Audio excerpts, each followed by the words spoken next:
Catch of the Day Video News. We're covering the protest against the nuke Iran deal. And this is Beacon Hill on Catch of the Day Video News. And we're about to cover this protest. Sunday, August 30th.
She's a Republican strategist.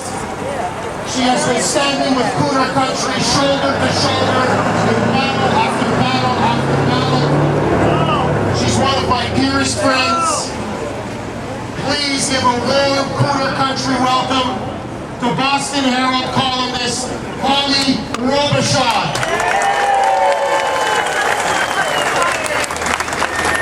I love you.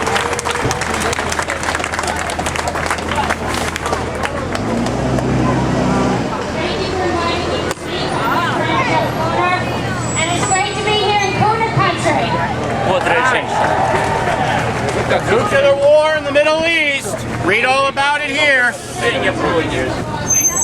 Nuclear war in the Middle East. Read all about it.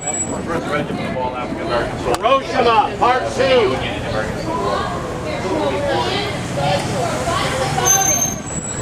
We are the United States of America.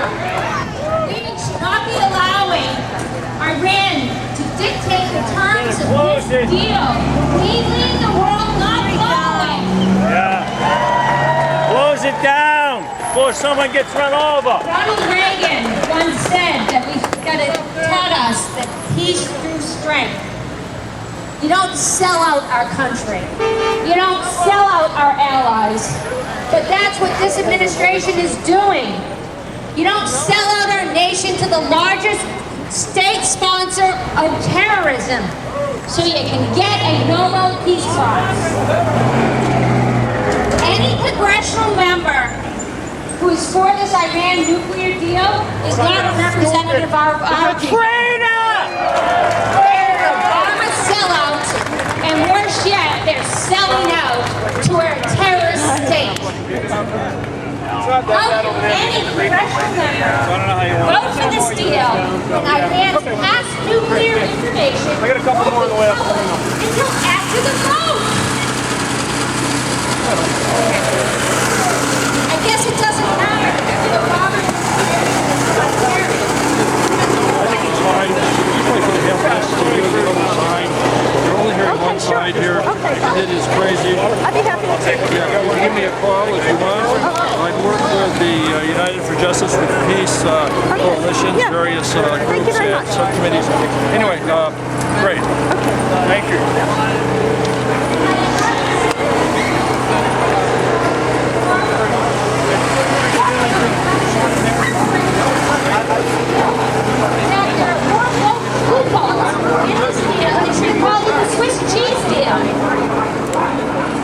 We're told that we're going to be inspections.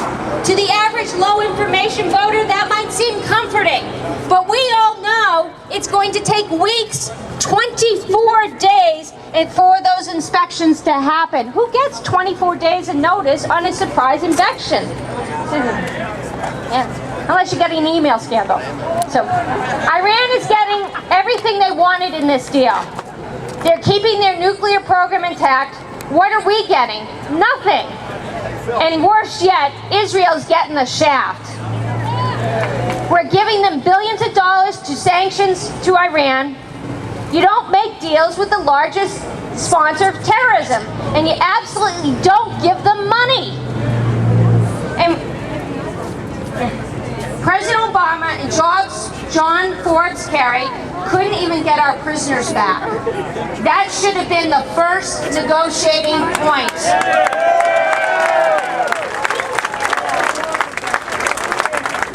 Kerry and Obama's negotiating skills would be comical if this wasn't such an important national security issue.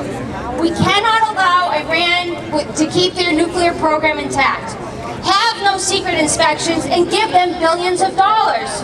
That's the definition of insanity. Lizzie Warren, Ed Markey, and our congressional members, I have a message for you.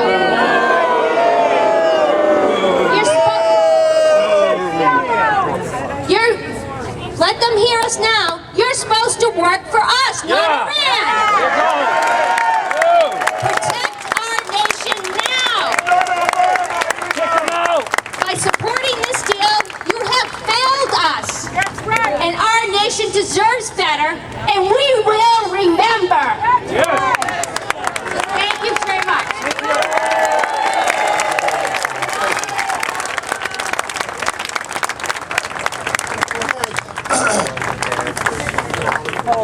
I'm going to be speaking after Charles, but the next speaker is someone I'm truly honored to have on this stage with us.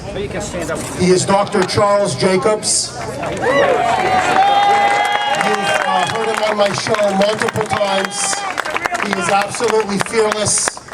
He's a hero, a pillar of the Boston community. Dr. Charles Jacobs was named by The Forward as one of America's top 50 Jewish leaders. He has spent his career founding groundbreaking organizations that do work that frankly is just not being done. Now let me give you an example. This is the kind of man he is. You know about the Muslim sex trade, the Islamist sex trade across the Middle East and North Africa. War on women! The real war on women. Where they get Yazidi girls and Christian girls and make them sex slaves or quote-unquote wives. Well, way back in 1993, Charles founded the American Anti-Slavery Group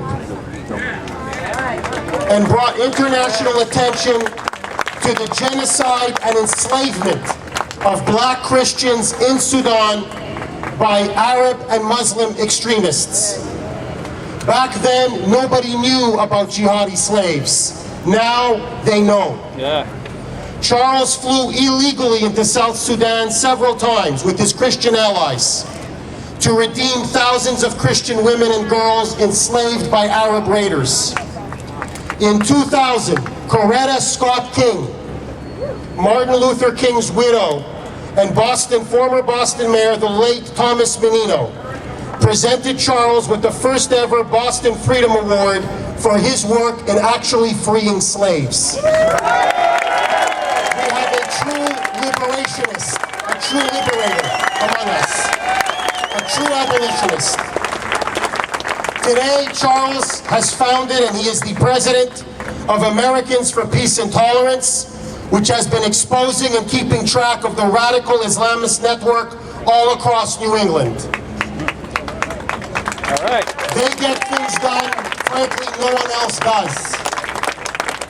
They got Northeastern University to fire its radical campus Muslim chaplain. APT exposed. They discovered the actual curriculum being used here in mosques around Boston to radicalize the Muslim community. Of course, what they did could not do to convince the Boston Globe to actually publish what they had found. But let that go. Let that go. See no evil, hear no evil, speak no evil. One more thing. Working with the activist group in Newton, Massachusetts, Americans for Peace and Tolerance actually forced the Newton Public Schools to take out of their curriculum an anti-Semitic lesson plan, listen to this, that was funded by Saudi Arabia. Funded by the Saudis. In a Newton classroom, the so-called lesson, this was the lesson plan, taught falsely that Jews murder Palestinian women in Israeli jails, and if they can get into the Newton public schools, my friends, in that nice, leafy, predominantly Jewish suburb, who the heck knows what they're teaching our kids, not only about Israel, but about America. Charles is an accomplished journalist. He has published in the Wall Street Journal, the New York Times, the Boston Herald, Encyclopedia Britannica. He's appeared on NBC, CBS, NPR, CNN, and PBS. Americans for Peace and Tolerance, please go to their website to understand the threat of the radical Islamic movement here in America, and especially here in the greater Boston area. Finally, this is something that Charles tells me again and again. And I want to repeat this to all of you now, because it's why, frankly, I'm holding this rally. A couple years ago, we saw what two radical Muslim militants with pressure cooker bombs did to this city. My God, what if they didn't have pressure cooker bombs, but dirty bombs? My friends, I am honored to present Charles Jacobs. Thank you, Jeff. You know, Jeff is the only person in the media in this whole town who will allow us to explain to the public what exactly is going on in the radical mosques. We have the curriculum of the radical mosques here in Boston and in Cambridge. We found it, we got it, we hacked it. No one, the Boston Globe, refuses to publish actual documents about what they're teaching the historically moderate Muslim community in America. And I want to toast Jeff Kuhner because he's got more courage than anybody.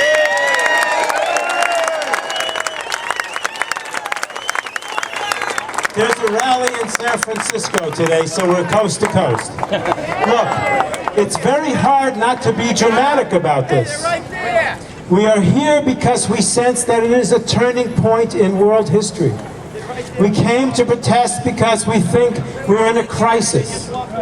Not unlike the Cuban Missile Crisis, when America was directly threatened by missiles 90 miles over our shores. That was a time when we believed we should confront danger, not negotiate it. In that time, we forced the Russians to back off and change their plans, or else. This time, we're only hoping to get Iran's plans deferred, maybe. Iran is the foremost nation of terror in the world with a vision of global conquest. It's a nation that's making nuclear weapons and seeking to build missiles to deliver catastrophic blows to America. Death to America. They chant at massive military rallies reminiscent of the Third Reich. The deal with Iran, negotiated by President Obama, may well decide our fate and that of our children and our children's children. We came to here today to tell our leaders we are frightened by this deal. We fear that the legacy of those who negotiated this deal may not be one of honor and peace, but one of error and war. Our message is simple. The mullahs of Iran must not have nuclear weapons.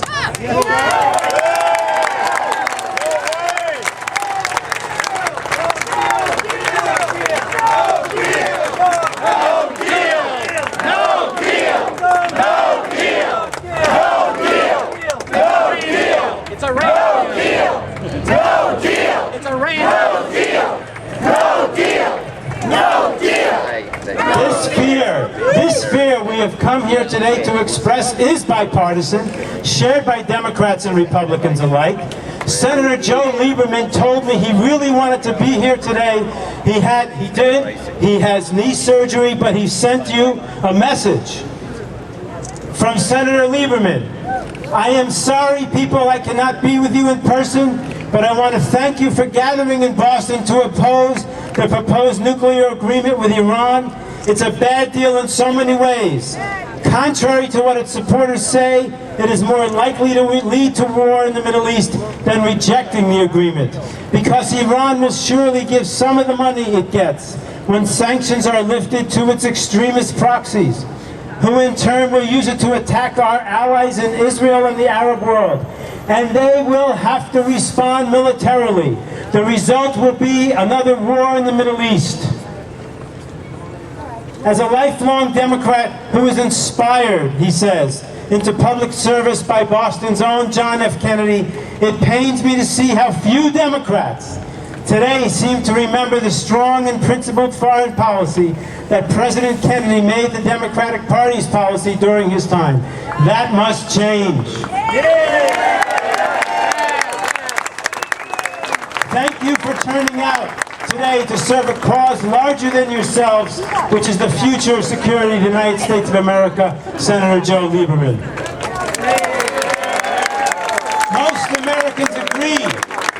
Most Americans agree, 60% of Americans do not want this deal to go through. And last week, 214 generals, U.S. generals, retired and admirals, published a letter which called upon the Congress to reject the deal because, quote, it threatens the national security of the United States. Now, sometimes this deal is discussed, it gets very complicated. I'm going to say it to you in a very sparing, pared-down way. The sunset. In 15 years, in 10 years, the deal expires. If all goes perfectly well, that is, if Iran does not sneak its way to having a bomb before it ends, then the day it ends, Iran will have a legal and legitimized nuclear program. They can just wait us out. The bomb-making factories will not have been dismantled, only put on hold. In 10 to 15 years, they will have the legal right to enrich uranium. Doing this deal means only that we will have kicked the bomb down the road to our children. The hope, the whole idea behind this deal, its basic premise, is a hope that because we're welcoming Iran into the community of nations, it will be a completely different sort of state by the time the sunset comes. We are told that Iran's population is overwhelmingly young, and that all young people like freedom and music and the internet and smartphones, and that they hate war. You may recall that's what they told us about the Arab Spring. Friends, the barbarians of ISIS are also young. They too have songs and smartphones.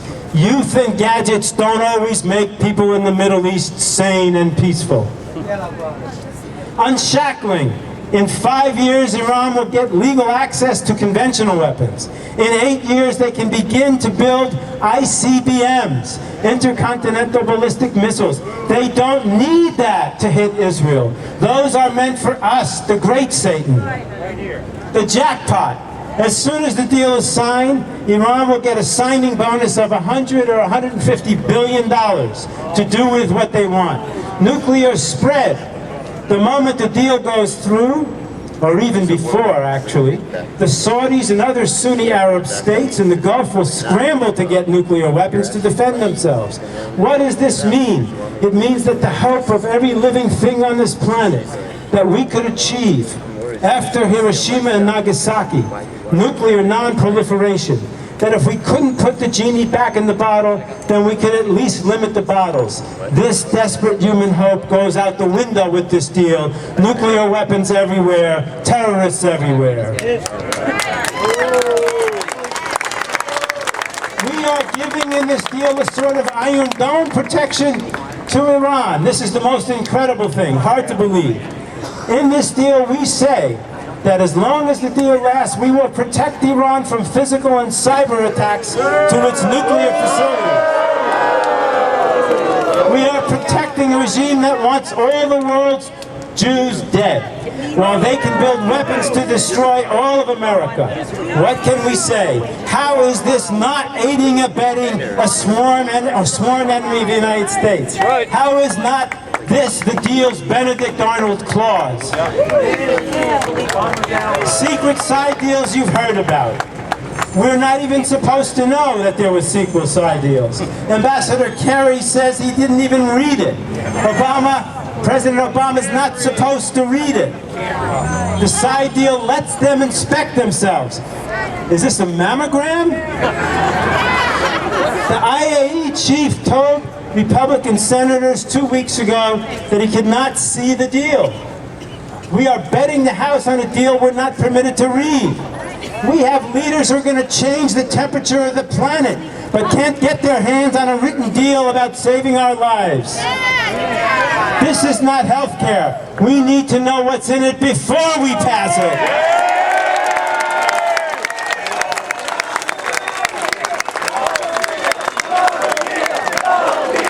No deal, no deal, no deal, no deal, no deal, no deal, no deal, no deal, no deal, no deal. There were reports last week, friends, that President Obama said that people who are worried about any of this are crazy. Crazy is a good word. I'll tell you why we in Boston are not crazy about this deal, because as Jeff said, if the Tsarnaev brothers had in their backpack, instead of a pressure cooker, what we are about to give to Iran, then the word finish line would have a completely different meaning. We're not the crazy ones. We're in a college town, so I have to give you a trigger warning. What I'm about to say is not politically correct. It just happens to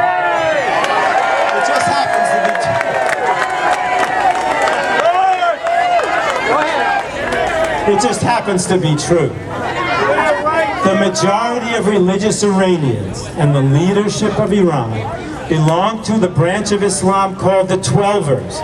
They believe that the world as we know it will end when the 12th Imam, that is, the 12th in line of imams, descendants of their prophet Muhammad, who disappeared down a well in the 9th century, will climb out of his well to usher in a new era of peace under Islam, after an intense period of war and chaos. I know this sounds like I'm making it up. Please, when you go home, Google Twelvers. Iran is full of wonderful and secular people, but some in Iran's leadership have thought it their role to accelerate the apocalypse. They think, in effect, that using the bomb, they will become instruments of God. We, too, in America, have people who think they're God, or that they're Napoleon, or that they're George Washington. Here in Boston, you can find them at McLean's. We try very hard to keep them away from matches and belts and razors. We don't give them money to make nuclear weapons. Okay. This is, as a Jewish person, as a Jewish man, as a human being, I am shocked that neither the President nor John Kerry is outraged by the leader of a fascist nation threatening to kill Israel's 6 million Jews. I know that if the mullahs said to my face that they were going to lynch 6 million black people, and were gathering ropes and whips, if they said they were going to incinerate, let's say, Kenya, because Kenyans were the sons of monkeys and pigs, I would express outrage every day, very loudly, and I would not stop. I would yell bloody murder from the rooftops. John Kerry and President Obama, why haven't you?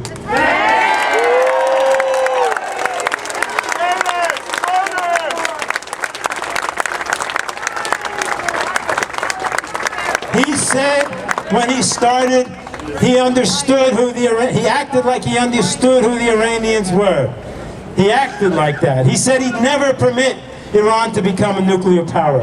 Nothing is off the table, and he said it as though he meant it. That was then. As of today, we're not going to do anything that the President swore to us that he was going to do. We're not going to make Iran dismantle a large part of its nuclear infrastructure. We're not going to take away its power to enrich uranium. We're not going to force Iran to come clean. We're not going to have anywhere, anytime inspections. We're not going to release them from sanctions until they end their nuclear bomb. They get all the money up front. Has anyone here ever hired a contractor? Were you stupid enough to give him all the money up front? You'd have to be crazy. We are not going to catch them cheating. You know why? Because the inspection regime is a shell game. Of course we're going to have people looking at their declared sites. Of course. We might get lucky. Luckier than we were in Korea when we had people looking at their declared sites. But that's not where they're going to make them. They're going to make them in their undeclared hidden sites and their uninspectable military sites. Listen to this. This is what happens. This is how clever our negotiators were. According to the rules of inspection, let's say the UN bomb watchers, which cannot include Americans, we cannot be there. Let's say they tell Iran they suspect that a building looks suspicious. Well, Iran then can ask for proof. If they give them proof, they are fingering the people who gave us the information. But let's suppose they give them proof. After this, Iran can debate, and no one knows for how long. Finally, if the UN gets fired up and makes an official request to inspect the site, that starts the 24-day clock, giving Iran lots of time to clean up the site. We are not going to catch them easily. And what happens if we did catch them easily? They say snap back. We're going to snap back the sanction. There's no snap. There's no snap and there's no back. There's no snap because it'll take months and months to get the Russians and the Chinese and the French who've put money into Iran to snap anything back. And there's no back because, do you know, when they make an international business deal, that is protected. That is sanctified. And even if we want to reimpose the sanction, that's off limits. No snap, no back. Okay. We're showering the mullahs with vast wealth, with unfrozen assets and new business deals. What do we imagine Iran will do with that money? Build schools and roads? Yeah, right. Now they admit, President Obama admits, that some of that money will go to terrorism. My friend, this deal makes the United States of America a funder of terror. It will very likely cause the deaths of many, many Christians and Jews and Sunni Muslims, by the way, across the Middle East.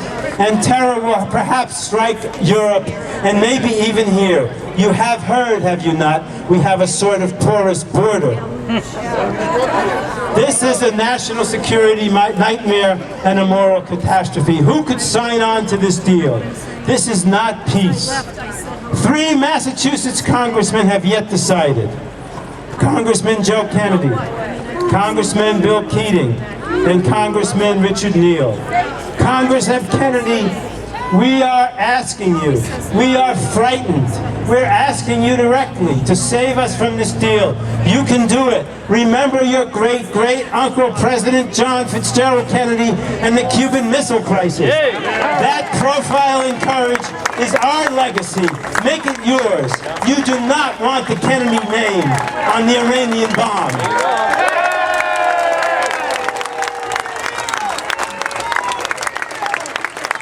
This can be stopped. Congress can reject the deal. We, the people, over 60% of us and growing, whose lives depend upon it, demand that it be changed. It won't mean war. If Congress rejects the deal, Iran is not going to make a mad dash to the bomb, because if they could have done that, they already would have. Iran needs this deal more than we do. There can be a better deal.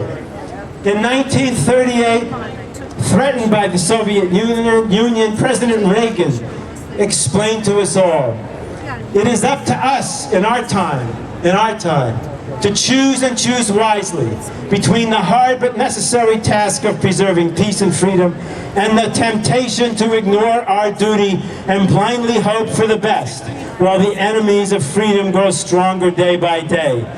America, he said, has granted freedom, security, and peace for a larger share of humanity than any other nation in all of history. Now, I say, we must do that for ourselves. It was up to us then, it is up to us now. This is not a partisan issue. It is not about President Obama's legacy. It is about the future of all of us. This is a tough battle. We cannot lose this battle. We are fighting for our lives and the lives of our children. Stay strong, Boston. God bless America.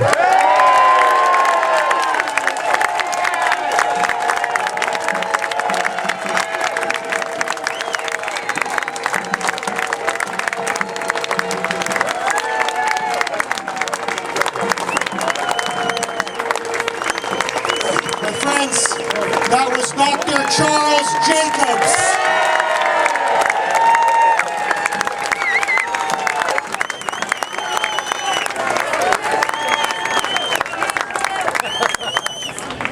My friends, Kuhner country, usually when I speak in front of an event like this, I always start with a joke. It's standard, you warm up the crowd, you say something light, something funny, and then you move on to something serious. But let me be candid with all of you. I believe there is a gathering storm. There are now dark clouds on the horizon. And these are the clouds of war. And not just of any war. But I believe if we do not stop this deal and step back from the abyss, it will be a terrible world war. And as an historian, as somebody who taught 20th century history at McGill University, and if I can be personal with all of you, like I'm in the confessional. Let it go, Jeff, let it go. Let it go, Jeff. Jeff, let it go. Jeff, let it go. My grandparents, may God bless them, who lived through the 1930s and lived through World War II, especially my beloved grandfather, who spent 1.5 years in a Nazi concentration camp and then spent 3 years afterwards in a communist gulag. I want to share with you what he told me repeatedly and what I told my students at McGill. And as God is my witness, these are the truest things I could ever tell you.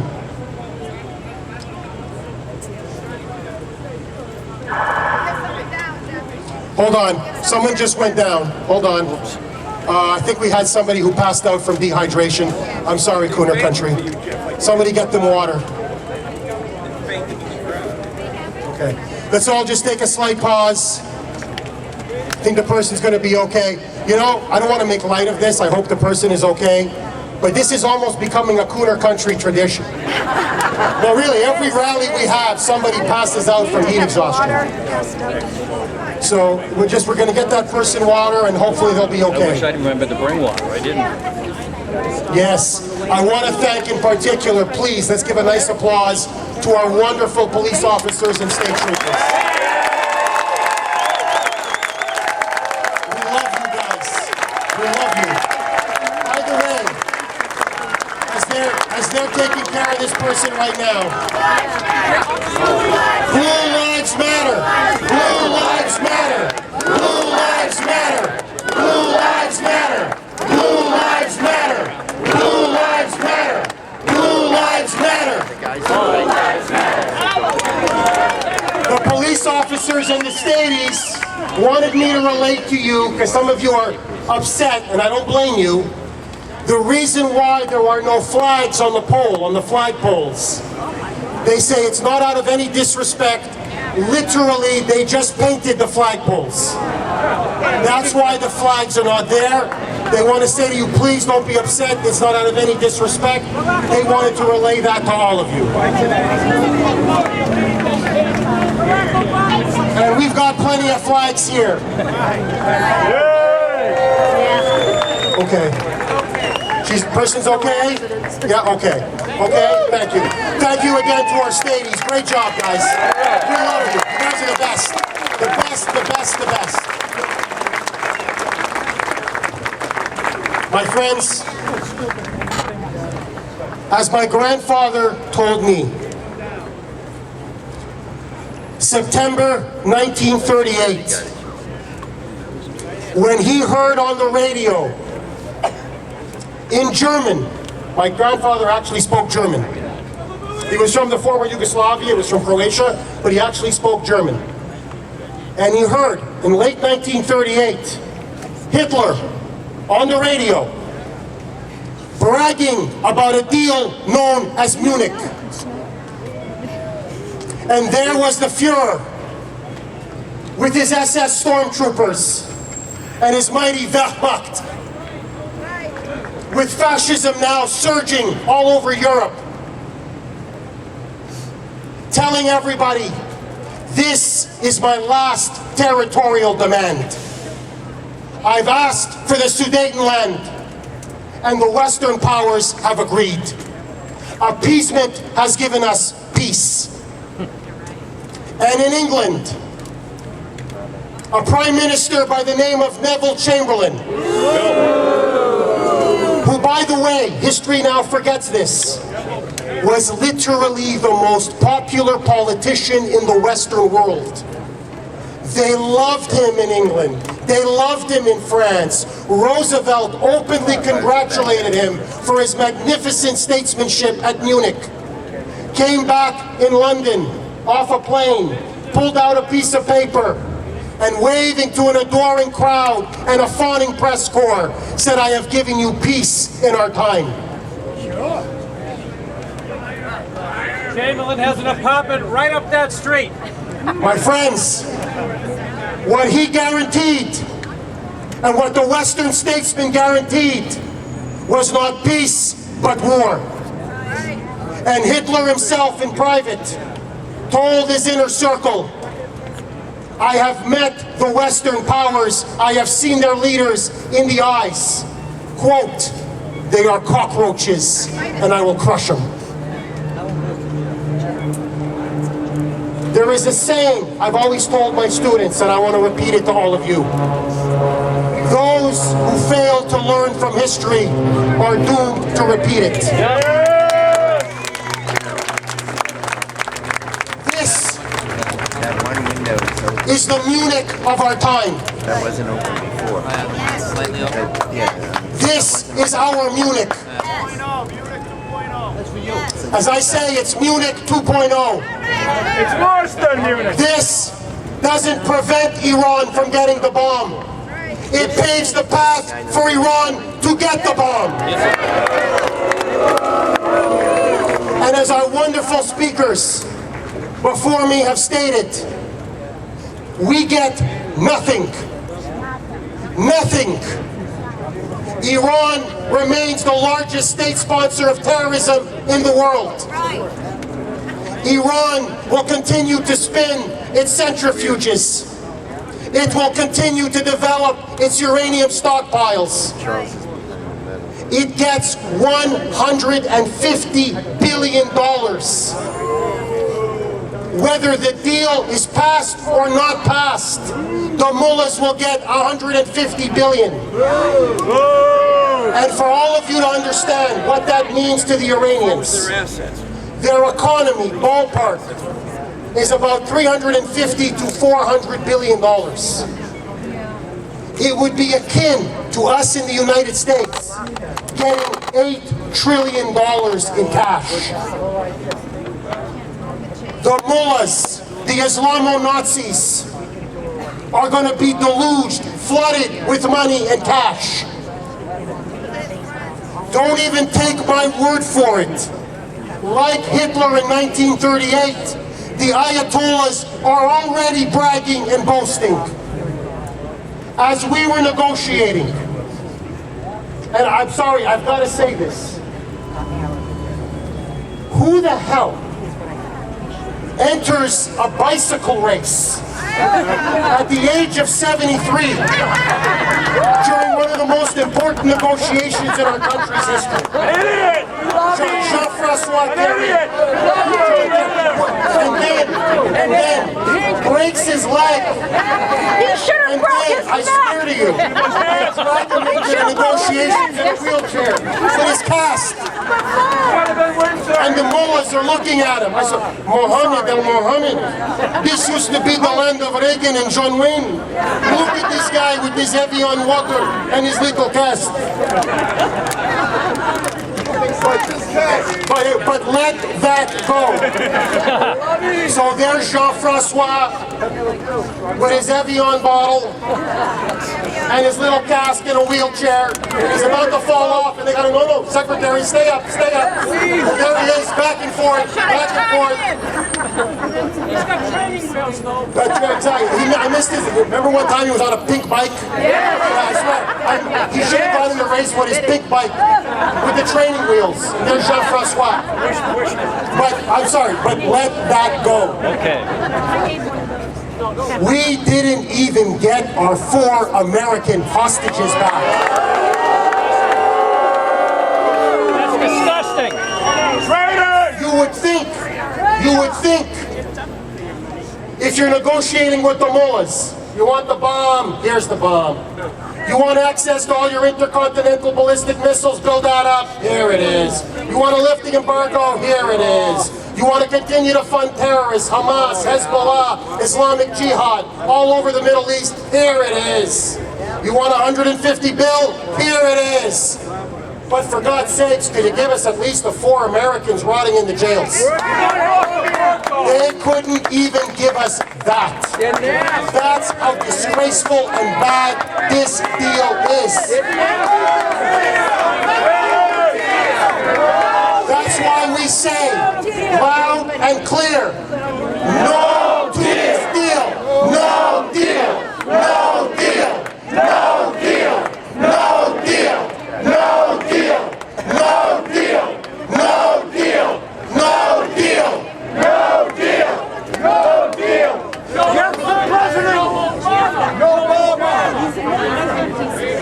Here is now what this deal means. And for the first time in my life, as God is my witness, I'm ashamed. I'm ashamed for America. Shame on Michelle! What this deal guarantees, these are the facts of the deal. By giving the Islamo-Nazis in Iran, who are the largest state sponsor of terrorism in the world, $150 billion. What this means, ladies and gentlemen, is we are now the biggest funder of terrorism in the world.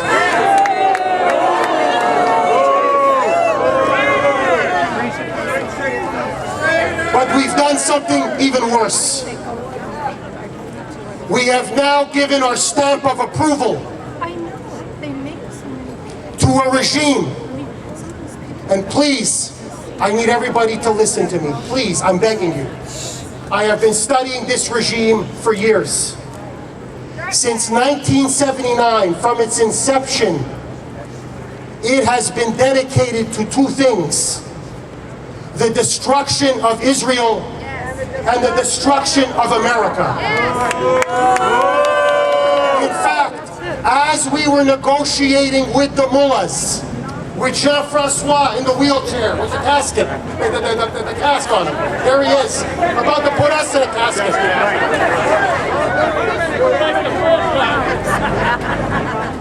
The top Iranian general went out in public and said the destruction of Israel is non-negotiable. The night the deal was announced, the supreme leader Ayatollah Khomeini, like Hitler in late September 1938, went on a balcony in front of cheering, adoring Iranians, waving the Iranian flag, burning the American flag, burning the Star of David. And he openly said, Death to America. Death to Israel. We have won, they have lost.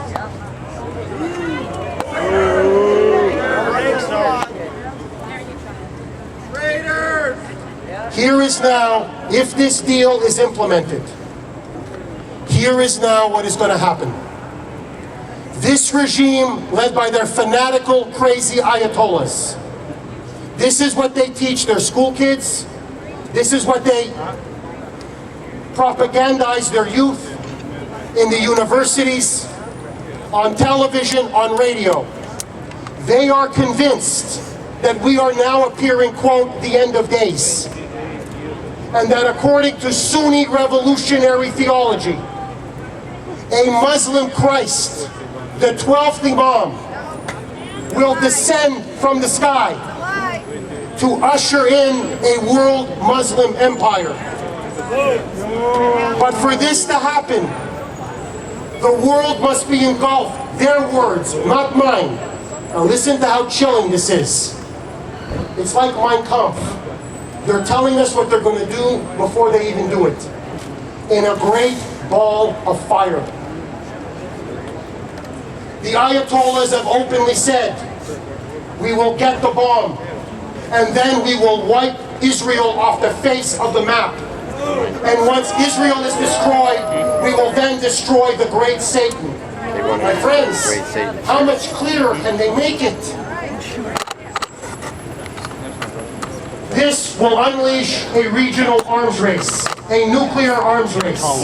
He keeps moving. The Saudis are already trying to get nuclear technology. The Egyptians are trying to get nuclear technology. The Turks are trying to get nuclear technology. The Jordanians are trying to get nuclear technology. We're going to have a nuclear Middle East with Al-Qaeda, with ISIS, with the Taliban, with Hamas. This is not a deal. It is a surrender. It is a capitulation. It's supposed to be a treaty. And this is why, now, as I speak to all of you,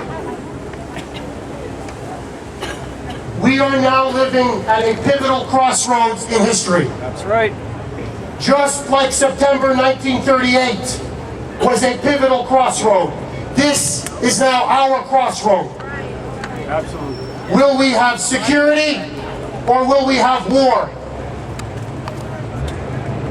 Will we have peace or will we have chaos?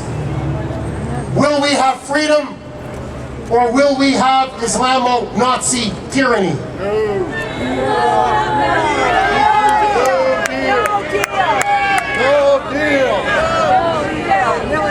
This is now the challenge before us. And the reason why, my friends, this rally is so important, because like in the American Revolution, and like in times afterwards, Boston is leading the way. Because as I speak to all of you, Donald Trump and Ted Cruz are now going to hold a major rally on Capitol Hill in about 10 days. September 9th. Let's go! Groups against this deal all across the country are going to be holding rally after rally after rally. Good. Every day that goes by, the more we look at the deal, the more sickened and repulsed the American public is. Charles Jacobs mentioned over 60% of Americans are against this deal. The latest polls now say it's over 70%. Republicans are against this deal. Independents are against this deal. Many Democrats. I want you to think about this. The incoming Democratic leader, Charles Schumer, is against this deal. Senator Bob Menendez from New Jersey is against this deal. Former Senator Joe Lieberman is against this deal. Momentum against this deal is growing day by day by day. And so what we need to do, Kuhner country, over the next 2.5 weeks, because Congress must vote on this deal before September 17th, is we must flood the phone lines of our members of Congress and representatives. Call them and call them and call them and tell them loudly and clearly, no deal! No deal! No deal! No deal! No deal! No deal! No deal! No deal! No deal! No deal! No deal! No deal! No deal! My friends,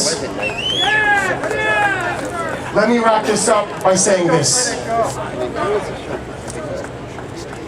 First, I want to speak to my Jewish American friends, to the Jews here and listening via streaming around the world. Let me be candid with you. You are staring down the barrel of another Holocaust. No submission. No, no. You have been betrayed once again. Never again! Never again! Never again! And I want you to know No submission! that we in America, Christian, Jew, Buddhist, Hindu, agnostic, atheist, whatever your religious creed, we stand with the people of Israel.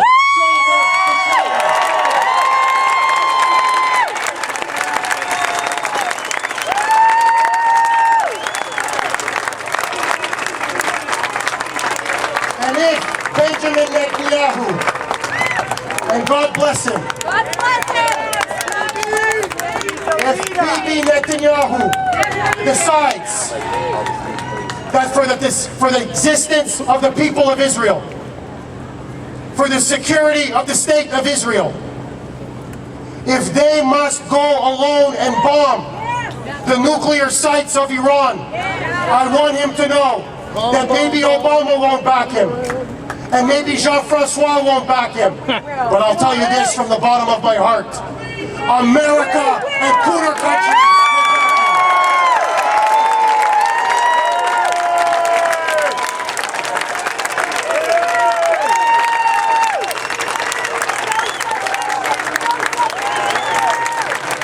My friends,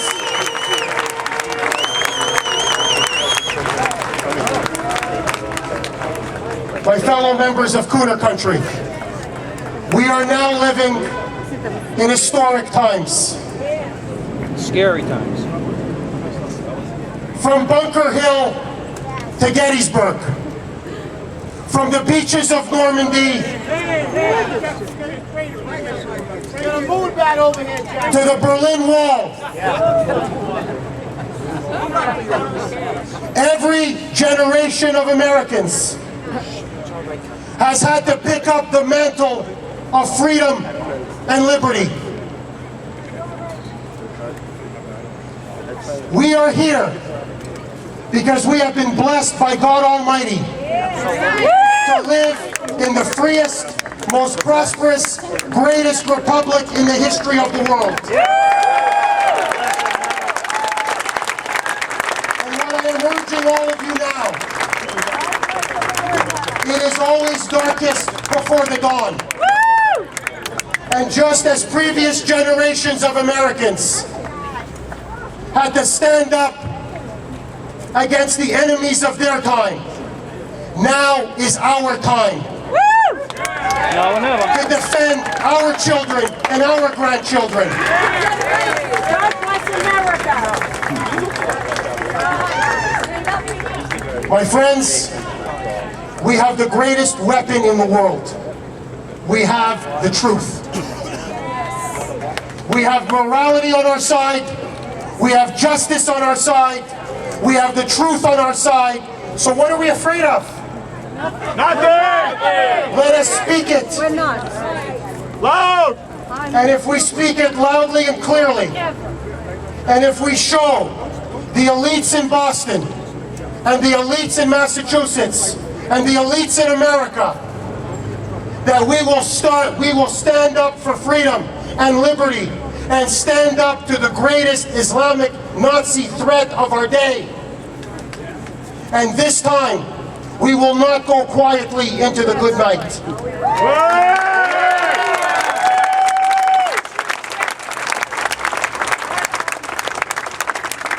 Let me just end by saying this.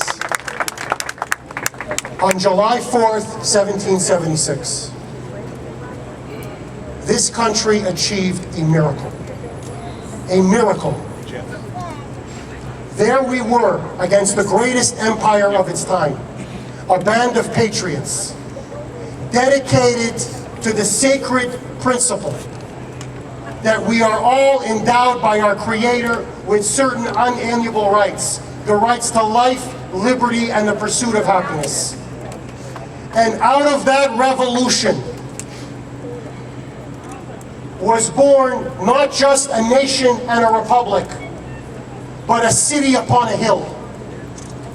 A city upon a hill that has shown for over 200 years, defending freedom and liberty at all costs. This is now where we stand today. This is now what is on our shoulders. This is now what God Almighty is challenging us to do.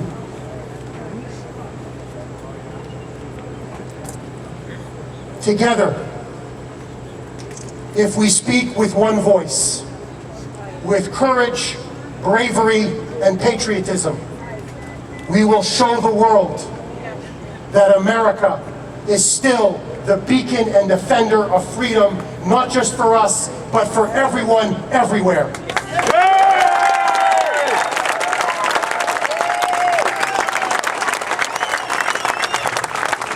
So let me just say this to all of you.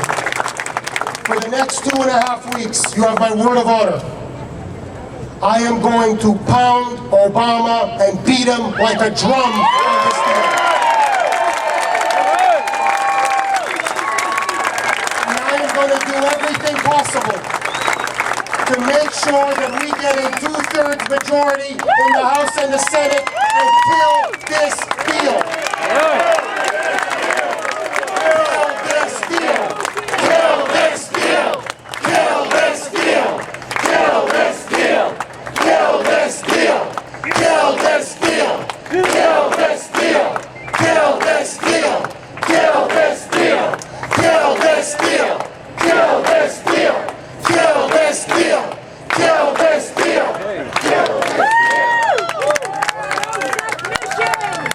Everybody out there, I know it's been a very hot day. It's a scorcher, like I just said, oh boy, I know. I'm sweating like a pig up here, I'm not going to lie to you. I saw that person pass, I'm going to pass out. I want to thank all of you from the bottom of my heart for showing up. Thank you. I love you. Honestly, I love you in a non-sexual way. That's good. I want to thank all of you for showing up, for your support, for your patriotism. I thank you. Ashton and Ava, my munchkins, thank you. Grace thanks you. We all thank you. May God bless you.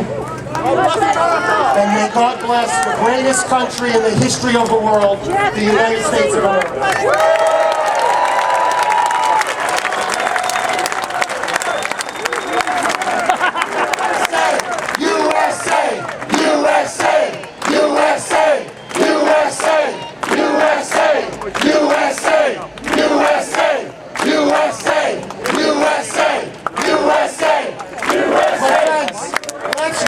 Drive the moonbats crazy, okay?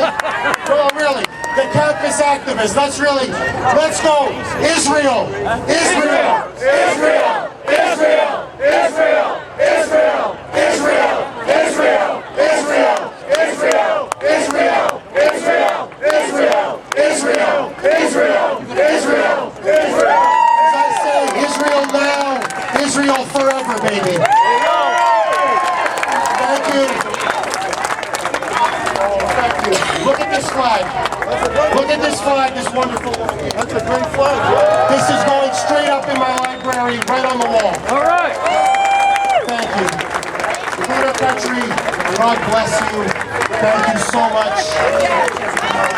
You guys are the best. Hold on, hold on. Okay.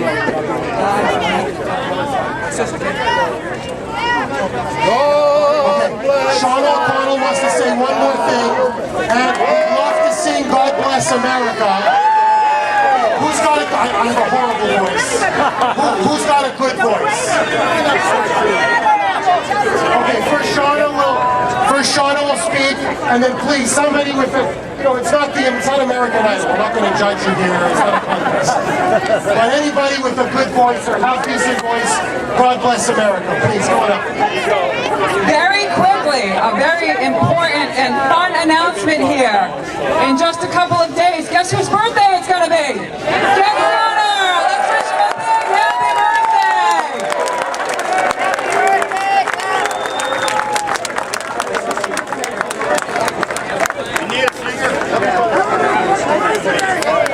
We have a singer!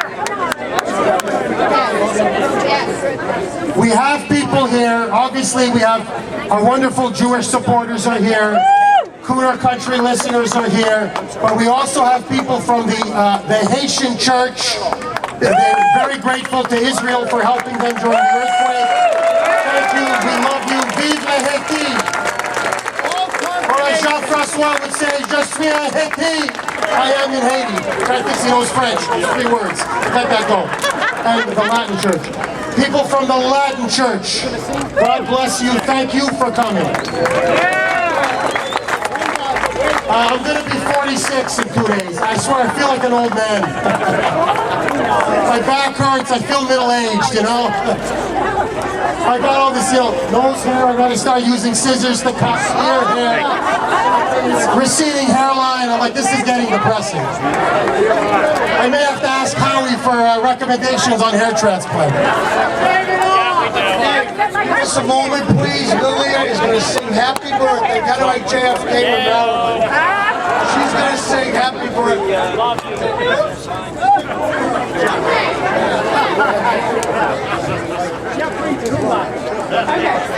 Happy birthday to you.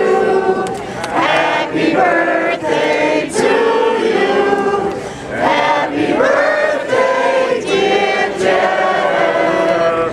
Happy birthday to you.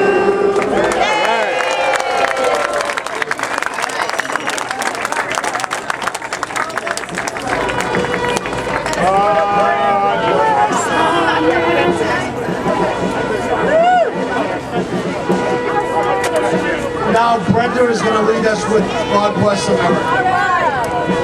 All right, let's thank Jeff again for a great day. And let's begin with God Bless America. Here we go. God